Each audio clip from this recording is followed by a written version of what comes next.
Coming up this morning on AM Rockland's News, Rockland DA Walsh concludes the final 2025 grand jury with 10 indictments across a range of serious charges. Nyack is unveiling a whimsical new downtown shopping and dining guide to boost local business visibility. New York's new retail to retail law allows bars and restaurants to restock limited liquor supplies directly from local stores. Rockland County Legislature elects Jay Hood Jr. as lawmaker, as the head of the chair. He's the chair of the Rockland County Legislature. And Clarkstown has secured nearly $1.6 million to expand sidewalks in Nanuet, enhancing pedestrian access and safety. Right now, it's 43 degrees on Monday. Tuesday, Wednesday, Thursday are going to be cloudy, 45, 47, and 38 degrees. I'm your host, Tom Osa. Thank you for joining us. Let's turn the music off. And you're probably at work right now. We usually start this thing at around 10 o'clock in the morning. Unfortunately, my co-host, Mike Kluger, is not here, but he will be back, ladies and gentlemen, typically on Mondays and Wednesdays. He is my co-host, so we're really thankful that he's on there with us. And we've got a lot in store for 2026. We've been talking in the background and a variety of new shows on the AM Rockland's News podcast, live stream, whatever you want to call it. Just so much to do, so little time. Before we get into the news, we want to thank our sponsors, Yabu Fence Company, Dana Pest Control, Easy Temp, located in Hackensack, New Jersey. Take care of all your ice machines, commercial refrigeration. Kobe Sushi, Jazz Music Lounge and music on Wednesdays and Saturday nights, located in New City, New York. Kobe Sushi, KobeNewCity.com. Susan Bova from Coldwell Banker Realty. Lauren Molino Muller from Howard Hanna Rand Realty.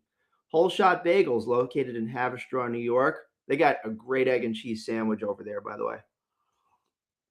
99 Signs. Remember, everybody, a business without a sign is a sign of no business. If you need a sign, digital or billboard or banner or any sort of sign for your retail establishment, call 99 Signs. And you can catch them on the web at 99signs.com. FZ Perfection Auto Body Repair, Clean Space Maintenance Management Company, Rockland Music Fest Incorporated, and the New York Boulders baseball team were our new sponsors for 2026, and we're very appreciative.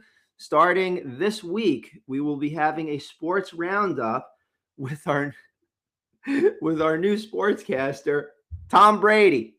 No, not that Tom Brady, but he's a pretty cool Tom Brady. He has a sports performance coaching business, and we'll be talking sports with Tom Brady. Who would have thought? All right, let's get into the news. First of all, a Rockland County grand jury has handed up 10 indictments following the 13th grand jury term of 2025, which ran from December 12th to January 8th. Charges included multiple counts of rape, weapons possession, burglary, DWI, and failure to register as a sex offender. District Attorney Thomas Walsh emphasized the office's commitment to pursuing justice swiftly and in line with state guidelines. And as always, defendants are presumed innocent until proven guilty. The town of Clarkstown kicked off 2026 with its annual swearing-in ceremony at Town Hall.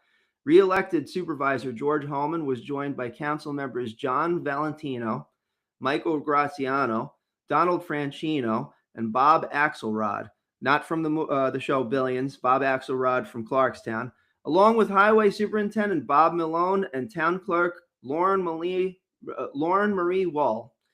The ceremony featured music by the Clarkstown South High School Troubadours and invocations by local clergy. The town of Clarkstown has also been awarded a $1,590,000 grant from New York State's Climate Smart Communities program to improve the sidewalk network in the Nanuet Transit Oriented Development Zone, the TOD zone. The project will connect over 2,500 homes to schools, the Nanuet Public Library, and the train station, improving walkability and safety.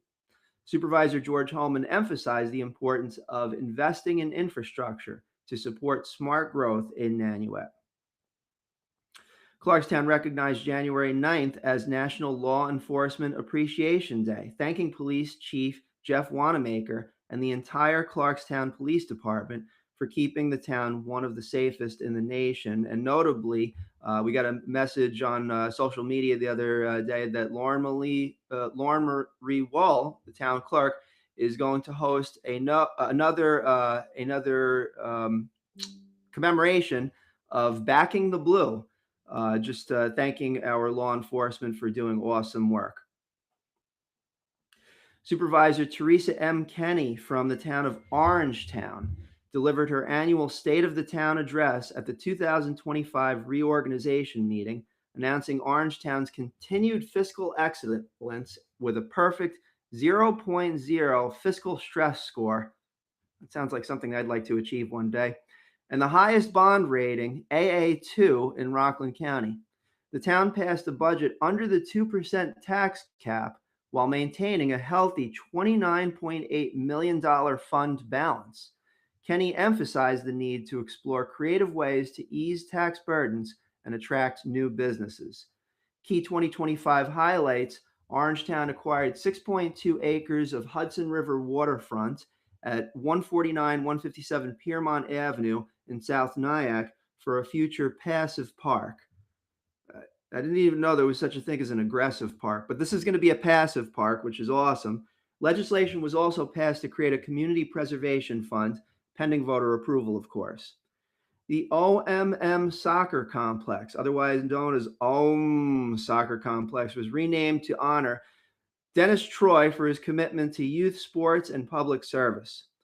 Community events included a successful food truck festival, which we're really big fans of, and charitable fundraisers such as Dog Days of Summer. And planned infrastructure upgrades in 2026 include new pedestrian safety improvements, traffic signals, and water stations along the rail trail. Orangetown is also planning a major celebration for the 250th anniversary of the United States with a July 4th parade and festival led by the Orangetown USA 250 Celebration Committee. Nyack has launched a brand new downtown shopping and dining guide to help residents and visitors explore the village. It features a whimsical artist-designed map by Sam Wedelick. The guide divides Nyack's downtown into 5 distinct business districts: Main Street, Broadway, Sobro. Dude, you're so bro. Franklin Street and Upper Main, each color-coded and offering unique experiences. The guide also includes a directory organized by business category, helping users quickly identify nearby restaurants, boutiques, and services. Updates to the guide will be released regularly to reflect new businesses and changes. Nyack has unveiled a new downtown. I already read that. The company business directory, it's color-coded to match the districts, and it's grouped into 14 products categories by product, service, or cuisine. I got to check that out. That looks pretty cool. Also in Nyack, the Business Council is reminding members that meetings will be held on Zoom. There was one, I think this was a post from over the weekend, but it was held at 5:15 p.m., possibly on Friday, but I don't think it's today. So disregard that for the Nyack Business Council. Thanks, news team. Turning our heads and eyes and ears over to Suffern. Mayor Michael F. Curley extended warm winter wishes and encouraged residents to support local businesses and enjoy community events during the colder months. He reminded residents to dress warmly and make the most of Suffern's scenic winter beauty. Key community reminder and events: support for local gems. Mayor Curley highlighted the historic Lafayette Theater, which is beautiful, by the way, urging residents to support it and other local restaurants during the typically slow winter months. Scheduled for February 13th, the Senior Valentine's Day Luncheon at the Suffern Community Center from 12 to 2 p.m. This event is for Suffern seniors and will include food and dancing. Exercise classes for residents. Free classes at the Suffern Community Center include chair yoga, chair exercise. How do you exercise a chair? And Stay Fit sessions starting January 12th. And finally, a special 40th anniversary screening of Labyrinth runs January 9th through 11th. So that means it held over the weekend. That was fantastic. Let's see if we got any other news here. I think I mentioned about the win for the restaurants and the taverns. So the retail to retail bill and this was co-sponsored by Senator James Skoufis up in Orange County. The retail to retail bill allows bars and restaurants to purchase up to 6 bottles of liquor or wine per week directly from local liquor stores instead of waiting for distributor deliveries. The legislation aims to reduce costly surcharges and give small businesses more flexibility during high demand periods. The new rule takes effect March 5th, 2026. We're going to bring in our guest for today is Joe Call. He's going to be on in a moment, and I'll give you a little bit of a backstory on this. Not too much because I'd like Joe to be the one to explain it, but North Rockland Central School District has been paying off a bill for quite some time, and it involves the Bowline power plant located in Haverstraw, New York. And lately, Joe has been keeping tabs on that particular property for a variety of reasons. And, we'd like to keep it out in the public eye, see what's going on. So let's bring in Joe. Hang on one moment. Okay, Joe, you are on with AM Rockland's News. Are you there, my man? Yeah, how's it going? Okay, pretty good. Thanks for joining us today. So we were talking a little bit several weeks ago about how taxes and monies and things just kind of fly out the window. You picked up, especially on social media, a very interesting topic that we've been keeping tabs on for years, is the Bowline power plant. Now, you had noted that those stacks seem to be going at many different times. Could you give us some background about the issue about Bowline? I'd rather you bring it up than me. Okay, so Bowline, well, Orange and Rockland owned part of the plant. The plant was built in the 60s. They used to pay a lot of money in tax revenue between Bowline and Lovett. Lovett got closed because they didn't want to spend the money to upgrade the plant. They ripped it down. Bowline is still operating. In 2006, they basically, I think it started in 1999, they started grieving their taxes.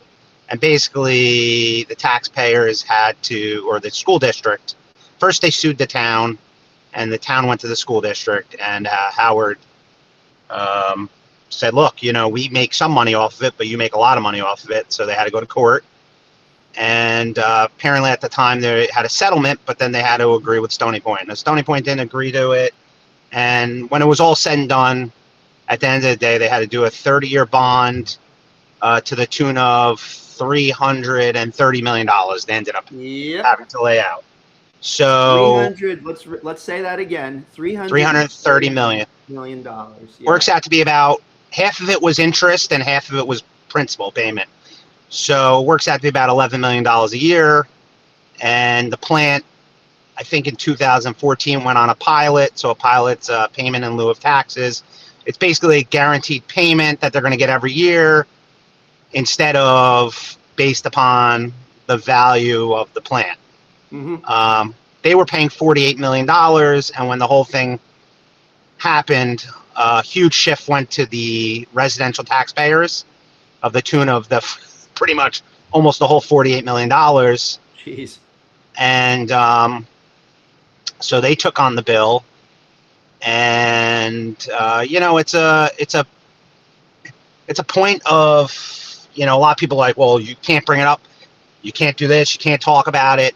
I think those people don't really know what they're talking about, and I don't think this is a local political issue. I think this is a senator/assemblyman issue. And the reason I say that is because this playbook has been used by dozens of power plants throughout the state. Mm-hmm. Bowline is the 21st largest producer of power in New York State. They're classified as a peaker power plant, which means they only operate when there's huge demand, which means they only operate when they're a wholesaler. They only operate when they're getting a lot of money per megawatt. So I did 4 days in a row when they were operating, and I did the math, the calculation, and they were generating $3 to $4 million a day. Jeez. When they don't operate, they're still paid. There's a formula to it. I don't know the exact science. It's called standby. So when they're sitting there, they have to go. My father worked there for 40 years. They have to come online within a certain period of time. That's a really big power plant. If you bring it online too quick, you could have huge issues. You pretty much can blow up the power plant. So it used to take 24 hours, but I believe now they have, I don't know the exact amount of time, but 4 to 8 hours to come online. So when they're sitting there waiting, they're getting paid. I don't know if it's like 150,000 a day. In the summer, it's more. I was just looking at it. Some plants get a lot more. Some plants get less. There's a website, NYSIO. That's where I came up with how much they were wholesaling the power for. Gotcha. That's how I calculated. Now, there is a thing. I was reading an article on NYSO today. It doesn't always generate the 1,200 megawatts an hour. They've been having an issue with when another power plant's online where there's like instability when they generate the full amount. So sometimes they're only generating 900 megawatts an hour. It's still a lot of energy. It is. I mean, and bottom line is when they're generating, that's supposed to be also a taxable component that goes to the area. Now, from what I understand, at least in the past, Bowline had indicated that they're only going to be running that plant X number of days per month. They operate when I did the math, I figured it out, I did some research, about 67 days. So here's the thing, through the whole year. But they're still getting paid the rest of the time. It's very deceptive. If I make $1 zillion in one day, I still made $1 zillion. Right. It doesn't matter. You and I look at math very much the same way. Yes. I mean, you're probably better at the actual calculations. They're generating hundreds of millions of dollars in revenue. And do research and look and see where they put power plants. It's really, they exploit municipalities where they put power plants. You can do research. They put them in low-income areas because low-income, people seem not to fight as hard as people that are in, Westchester and whatever. It's really disgusting. They exploit it, and that's a fact. And something that is also, something especially over the last several years is these pilot programs. And notably, Town of Haverstraw Supervisor Howard Phillips has held back significantly on offering a pilot program to Impact for the chair factory.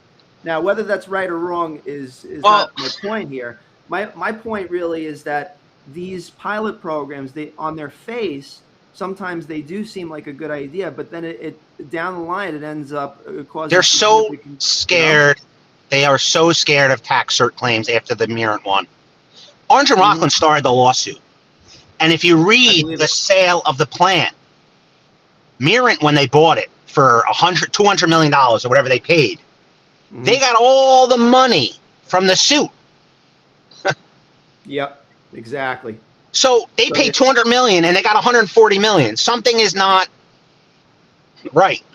Yeah. So the accountants looked at it on paper. It was like, hey, wait a minute. We could cover 3/4 of this bill simply just by being the beneficiary of the lawsuit. And here's another thing about the power plant. In 2012, when the whole thing washed out, the village of Haverstraw, the town of Haverstraw got Peck's Pond, the village of Haverstraw got a bunch of property. They transferred all those properties. Bowline up until that point owned those properties and were paying property taxes on them. And there were 7 parcels, if you go on the New York land records, Rockland County land records, that were transferred to the village and the town. So Stony Point got the tax bill, and the village and the town got property. That's a fact. Go look it up. 7 parcels of land. Where can we find this information, actually? Because I'll put this in the news article as a follow-up. So if you go and look on the land records, and actually the plant just did $100 million. When I was looking, $100 million. They just did a mortgage on that plant for $100 million. And they changed a couple months ago to Bowline LLC. Right, because before it was NRG, like that was the acronym. Well, NRG is like the big company that owns it. But I don't know what they did. I don't know if they reincorporated to borrow money. It's all about money. At the end of the day, anything that's done is about money. So you're using, like, for the land records, you're using the rocklandcountyny.gov site? Yeah, so if you go to Rockland County Yep, I'm on it. and hold on and put in what do you have to put in? I Yeah, think I is it like a, searched. you put in like a wild card, sign in as a guest, right? Yeah, sign in as a guest, and then search. Maybe I did search NRG. All right. I'm going to put that in the firm name, Yep, NRG. Yeah, there it is. Okay. So NRG Bowline LLC. There's, 100 million. yep. So when I do a lot of my stuff, I'm about 99%. I don't put out information unless I know I'm 99% Those are correct. good numbers. Yeah. Because you And can't be if I 100%, but if you do like a 70% accuracy, that's not good either. And I then you want to have be some money higher. good. And you know what? If someone wants to call me out and tell me the facts, I say, you know what, I was wrong. I did my research. Like I just said right now. I Yeah. was predicating the revenue on 1,200 megawatts an hour. Mm, Some days it's only 900 megawatts an hour. mm. See, the problem is with a lot of situations, the further you move away from an event, most people don't know the details. Oh, without a doubt. And I'll tell you, here at Rockland News, as a small news organization for the last 5 years, getting everything into the news is actually much less difficult than it is to keep the focus on a particular issue. Now, I'll give you a quick example. So, Rockland Community College was in the hole, and I'm going to be careful about this because I got some pushback, somewhere between $5 million and $12 million, Yes. right? So, they kept on saying it wasn't 12 million. Okay, sure. It's like I should sick you on them, to be perfectly honest. I'll find you'll get the out. right I'll do the number. math. Yeah, no, I believe you. And so, after the fact, and then it's like, and all the other news agencies dropped the ball, but we had to focus on it again later on. And, we did find out that, I mean, they came back a little stronger thereafter. They have a new president now that's apparently doing some things. So we'll see how it goes. But I want to stay on the issue after the fact. Another good example is the Four Corners thing. And I'm not even going to bring up the protest over the weekend. We all have a right to protest. Listen, everyone can protest. It's not even worth, Yeah, I don't like the name calling. Yeah, you want to protest? Just protest. I'm just like, whatever. Yeah. So, and then, but safety rails, right? Yes. There's this big thing about the safety rails, and now, like, nobody even focuses on it. So it grinds my gears, Joe, is basically what I'm getting at. So, but No, it's just, listen, the thing is that this power plant, and this is a statewide issue. Every senator that has a power plant, an assemblyman that has a power plant in their district, should be coming up with a way to get fair tax revenue. Right. And for the municipality. $330 million. I mean, it just, paying off that bill, years and years of reduction of infrastructure. That's where that money could go to. It could have went to a lot of places. It came out of the tax. You know how many people lost their homes? You know how many people had to move away? You know how many people lost their jobs in the school district? Yep. The school district at one time was down to like 1,300 or 1,400 employees. Now they're up to over 2,000. Now you ran for school to be on the school board, right? Multiple times. I'm actually running again because this last thing was something that I pretty much knew what was going on before it happened, and believe it, you don't need to bring anything that you don't, that you're not prepared to. But in the past, you have run, right? I've run multiple times. No one pays attention. Yeah. The problem is that I'm finding is the school is going to buy a house on Miller Drive. I seen that. I knew what was going on in Miller Drive. I went out there and fought for those people. I went to the school board meeting. I spoke. The town ended up showing up somehow. The highway superintendent showed up somehow. They all spoke. It was a terrible idea. No school should be in a residential area. That happens other places. That shouldn't happen in Aberystwyth, Stony Point. It opens up Pandora's box. Yep. But you know what? When the whole thing was done, my daughter read an article and she's like, "Oh, Dad, they're not doing the Miller Drive." And I'm like, "Yeah, Ella, but they're going to spend $4 million to put in parking." And you know what they did? They spent $4 million to put in parking. But back to the thing is, it's tough being Nostradamus, isn't it? But back to the issue is, I fought for those people because if where I live was Miller Drive, I'd want other people to stick up for me. Mm-hmm. And I saw someone that lives on Miller Drive, and they're like, oh, whatever. And basically, I'm happy they stopped doing it there. I don't care that they spent the $4 million on the parking lot. To me, that's not what it's about. It's about looking out for everyone, looking out for your neighbors, knowing what's right and wrong. To me, fighting for what I feel is right is the most important thing, no matter who it's for. Yeah. And, and there's different types of, in my activism, and activism kind of gets a bad rap these days, because sometimes it goes too far left or too far right, either way. But when it comes to fundamental things that, and I go back to Maslow's hierarchy of needs, like the food, shelter, clothing, those are thing one. And then after that, you add on the luxuries. It feels like, a lot of times we get it all backwards, and then, the activists show up. But a good example back to the dollars and math point of this is Bill Ackman. He's the hedge fund investor that went after, what was the name of that network marketing company? It was Nutra something or other, but he was basically saying like their financials are completely upside down. Mm-hmm. And that's a sort of activism where, you're not looking at obviously, human issues, but numbers that affect those human issues later on. Yep. And I find it fascinating. I really do. So, I think I'm going to end up reaching out to Bill Weber's office. And, the problem is it happened in Newburgh. It happens at every power plant. Mm-hmm. They always come in, they get these pilots, they're generating. They say that, oh, we're going to underoperate. But if you're the 21st largest power producer, and it has nothing to do with Indian Point. Mm-hmm. Because if you look at the rate card, New York City is a different rate card than the Hudson Valley. So Bowline is not operating more because Indian Point shut down. Indian Point supplied power to New York City. Mm-hmm.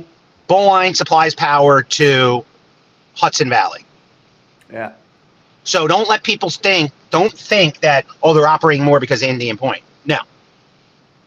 They're not. Now, in terms of the cost per kilowatt. Great question. Yeah. That's fired by natural gas, and natural gas, as we all know, has been coming down precipitously in the last year.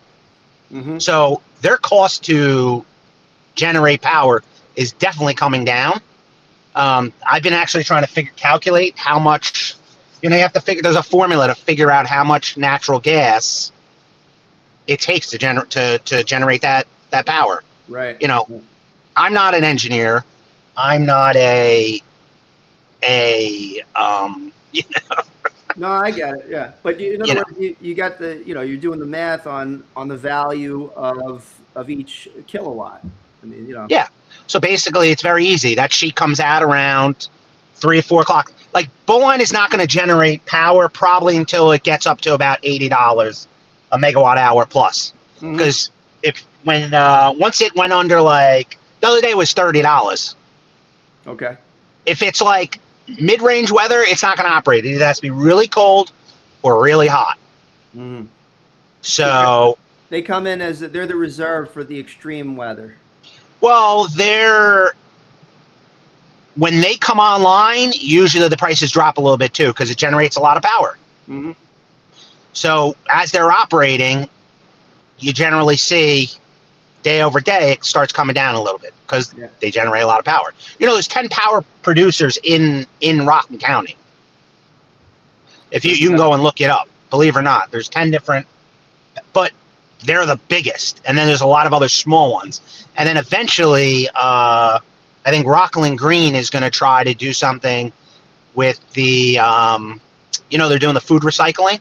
Yeah, over at, what is it? Go ahead.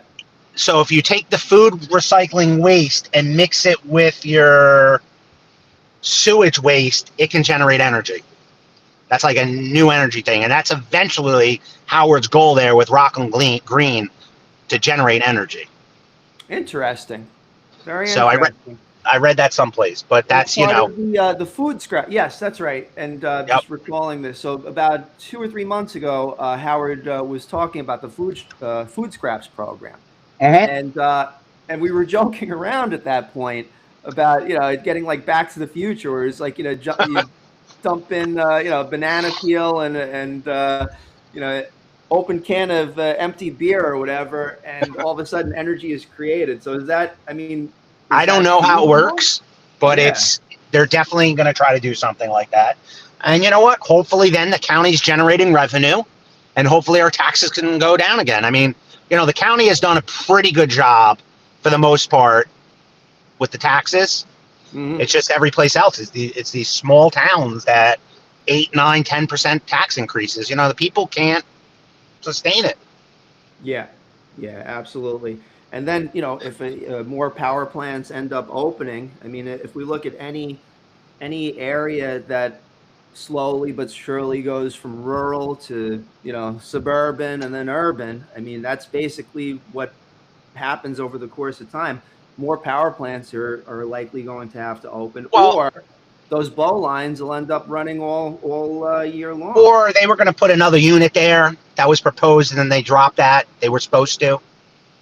And now the big thing, it's kind of cutting edge, and some people support it, some people don't, is these SMRs, the small micro reactors. So Yes. basically, yeah, these are nuclear power plants that are portable. They're the size of a storage container, and they generate a lot of energy. Hmm. So you're going to see, all this data centers like, I think Facebook just bought a power They company. did, yeah. They did say that.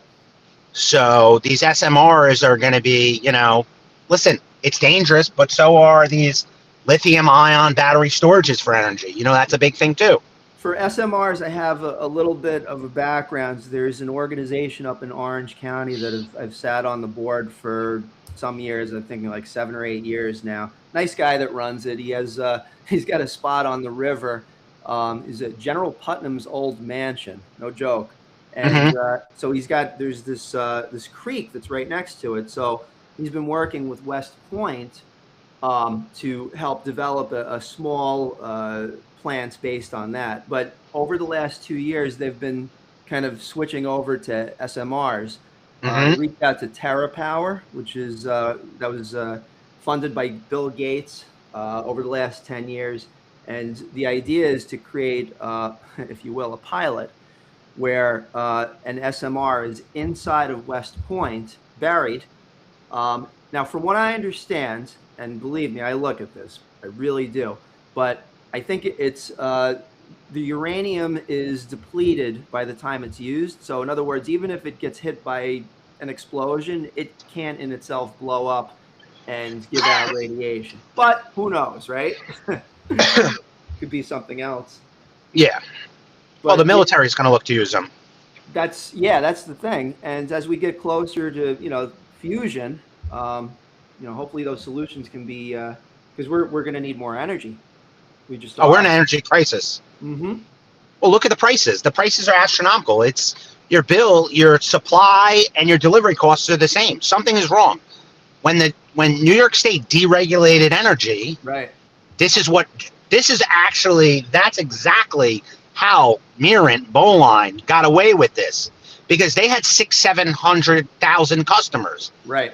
and the 48 million went to their 700,000 customers, and no one felt it. But once Hmm. they deregulated it, this was in the playbook. Yeah. Pulling So, more profit. Yep. and our costs went through the roof. They thought like Joe Schmo was going to open up a little power plant in his backyard and generate power. It never happened. Right. I think at some point, and I'm pushing maybe 50 years into the future where that's possible, but it's impossible right now. It just the science hasn't been able to solve that puzzle as of yet. No. It's pretty wild. Joe, we would love to have you on the show on a regular basis. And, like I said, you do the math and you aim for high levels of accuracy. That's the type of people that we like hanging around AM Rockland News. I appreciate you being on today. And let's gab maybe offline. I have some thoughts about maybe, just signing on every once in a while and being a guest and talking about local issues. Sure, that's great. You know what? I'm fighting for the local people. We all, you know what? Someone has to fight. you know, Yeah. you know, And it's, see, this is the sort of thing that I can't do. Like, I wouldn't be able to communicate it as well as some of our guests and everything. But, when you have somebody that's got the good voice and like, has the information to back it up, that's a good combination. So I think the general public would enjoy that as well. okay, keep me in mind and just shoot me a message. Absolutely. So, Thanks a Joe lot. Paul, thanks for being on for AM Rockland News, and we appreciate you. Let's just talk about our sponsors for the show. Thank you, everybody, for listening in today. And we're going to get right into our sponsors and some thank yous. We'd like to thank Yabu Fence Company, Dana Pest Control, Easy Temp, located in Hackensack, New Jersey, Kobe Sushi, music on Wednesdays and Saturday nights. Visit them over at kobenewcity.com. Susan Bover from Coldwell Banker Realty, Lauren Molino Muller from Howard Hanna Rand Realty, Whole Shot Bagels, 99 Signs, FZ Perfection Auto Body Repair in Congers, New York, Clean Space Maintenance Management Company, Rockland Music Fest, and the New York Boulders baseball team. Thank you guys for being sponsors this year of AM Rockland's News. Until next time, my name is Tom Osa. Thank you for joining us on today's episode, and we'll be back tomorrow with Government and Business Matters. Take care for now. Have a great rest of the day.